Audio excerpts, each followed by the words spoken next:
Hello, I'm David Breeden. I'm the senior minister at First Unitarian Society of Minneapolis, a historically humanist congregation, and this is Coffee and Wisdom. This week we have been looking at a thing called Synchrony, which in the religion business means one religion taking in elements of another religion or some new idea and expanding or changing the way that particular religion has been working. For example, Buddhist elements coming into Christianity, or the idea of natural selection coming into Protestant Christianity, and those kinds of things are synchrony. Some religious traditions will resist synchrony, and some embrace synchrony, and some kind of go down the middle. And that's what we want to look at today as a way of summing it up. I want to pop over to the Humanism and its Aspirations. This is the third Humanist Manifesto. Remember, the first one came out in 1933, declaring this new idea, religious humanism. And the latest one, which does at this point show a little age, and it does need to be updated. Times are moving very fast these days. But this one is called Humanism and its Aspirations, from 2003, and you can find this at the American Humanist Association website. One of the things it says is this: knowledge of the world is derived by observation, experimentation, and rational analysis. Humanists find that science is the best method for determining this knowledge, as well as for solving problems and developing beneficial technologies. We also recognize the value of new departures in thought, the arts, and inner experience, each subject to analysis by critical intelligence. So the manifesto is realizing, is saying that, yes, there are these scientific facts out there, but there are also these truths over here that come in new departures and thoughts, come from the various arts of the world and from human inner experiences. So one of the things that we have been looking at is the human brain and new ideas. 2 days ago, I talked about the analogy of the computer and the human brain and how that has been changing over time.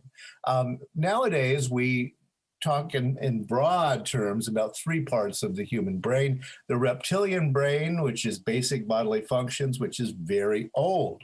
Then the limbic mammal emotions memory, hunter-gatherer and very old. And then this crust that forms around that we call the cortex and prefrontal cortex, which is focused attention, self-control, compassion, free will, judgment, and planning. All right, so we see that the brain, at least in contemporary thinking anyway, is one stacked on the other over evolutionary time, from reptilian to mammal to Homo sapiens.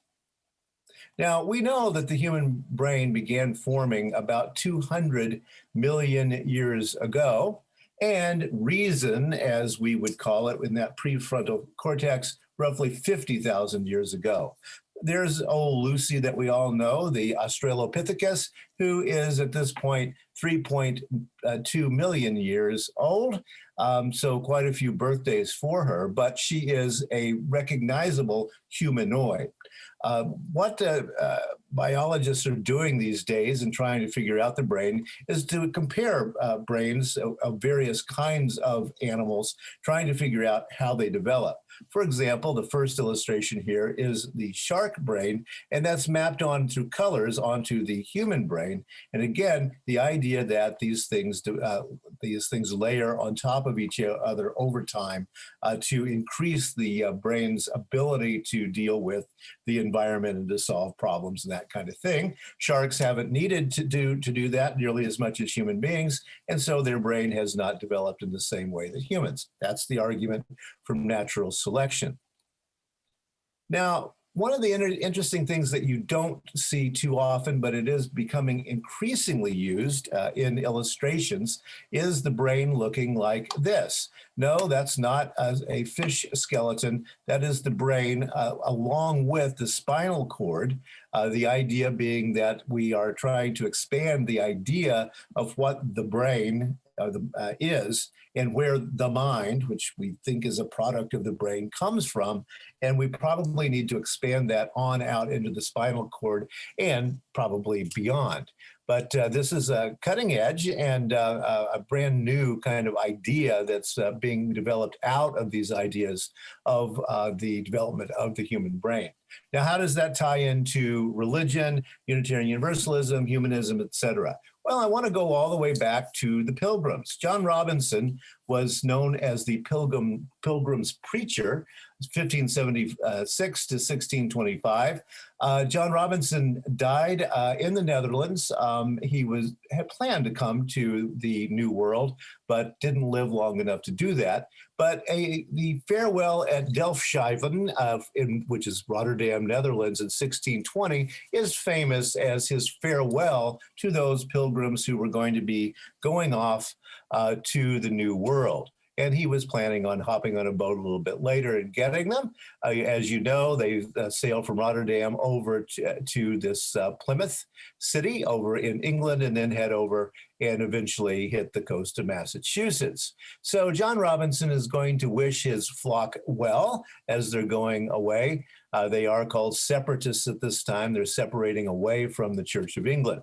And John Robinson has this to say: I charge you before God and his blessed angels that you follow me no further than you have seen me follow Christ.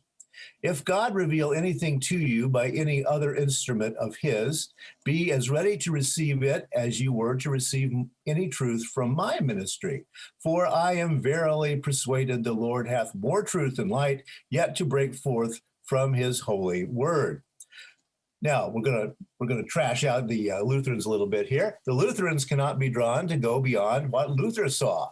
Whatever part of his will our God has revealed to Calvin, they, the Lutherans, will rather die than embrace it. And the Calvinists, you see, stick fast where they were left by that great man of God who yet saw not all things. This is a misery much to be lamented. This is a misery much to be lamented. For though they were precious shining lights in their time, yet God has not revealed his whole will to them. And were they now living, they would be as ready and willing to embrace further light as they had received. We also recognize the value of new departures in thought, the arts, and inner experience. Guess how I added that on from the third Humanist Manifesto? Because that's exactly what John Robinson was saying in 1620. It is kind of fascinating, isn't it, that the Pilgrims, the separatist Puritans, very much saw continuing revelation as an idea that had to be embraced. This goes directly into the founding of Harvard College, of course, and eventually leads to very liberal thinking all the way to Unitarian Universalism and to humanism, atheism, agnosticism, etc. That idea that for though they were precious shining lights in their time, yet God has not revealed his whole will to them. And were they now living, they would be as ready and willing to embrace further light as they had received. So John Robinson in 1620 is joining with good old Emerson here in saying that continued revelation, the idea that the truth is continuously revealed to us as we look more and more at the world and as our brains develop, continued revelation equals all synchrony all the time. Religions can't stay in one place. Human knowledge can't stay in one place. The ideas of social structures, the idea of culture cannot stay in one place, but has to go on and on. And I think every humanist would indeed agree that, as the manifesto says, we also recognize the value of new departures in thought, the arts, and in inner experience. So yes, all synchrony, all the time for us religious liberals. Thanks for joining this week and thinking through a few things about the way religions develop and change over time. You can help us at First Unitarian Society by going to our website, firstunitarian.org/donate, and join us at 10:30 a.m. Central Time this Sunday for Where the Meanings Are. It'll be my little talk based on my research that I've been talking about this week. Thanks a lot, and we'll be back next week to consider some more ideas in philosophy and religion. Thank you.